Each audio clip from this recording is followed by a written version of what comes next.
உறவுகளே, நான் பச்சரிசி மாவு களைஞ்சு அரைச்சி காய போட்டு மிஷினில் அரைச்சிட்டு வந்து வச்சுருக்கிறேன். அது சுடுதண்ணியுமே கொஞ்சம் எண்ணெயும் சேர்த்து பிணைஞ்சி இடியாப்ப குழலில் இடியாப்பம் புழிஞ்சு எடுத்து வச்சுட்டேன். அப்புறம் ஒரு வாணலியில் எண்ணெய் ஊற்றி காஞ்சது கடுகு போட்டு கடலைப்பருப்பு, உளுந்து பருப்பு, கருவேப்பிலை, பச்சை மிளகா, பெரிய வெங்காயம் எல்லாம் போட்டு தாளித்து வெங்காயம் நல்லா வணங்கிடணும். அப்போ தான் நல்லா டேஸ்ட்டு வரும். வணங்கினோன்னா முட்டையை ஊற்றி தக்காளியும் முட்டையும் நல்லா ஃப்ரை ஆக வரைக்கும் வறுத்துட்டு அதில் அந்த இடியாப்பத்தை சேர்த்து உப்பு பார்த்து போட்டு எடுத்துட்டேன். இப்போ இது ரொம்ப சூப்பராக இருக்கும். இந்த மாதிரி குழந்தைகளுக்கு செஞ்சு கொடுங்க. குழந்தைங்க கருவேப்பிலையெல்லாம் சாப்பிட மாட்டேங்கிறாங்கன்னா தக்காளி, கருவேப்பிலை, கொத்தமல்லி, முருங்கைக்கீரை, கீரை எது வேணாலும் கொஞ்சம் சேர்த்து அரைச்சி போட்டுக்குங்க.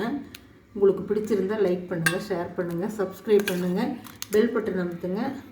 இந்த நாள் இனிய நாளாக எல்லோருக்கும் அமையட்டும். நண்பர்களெலாம் சொல்லி சப்ஸ்கிரைப் பண்ணி ஃபாலோ பண்ண சொல்லுங்கள். தேங்க்யூ.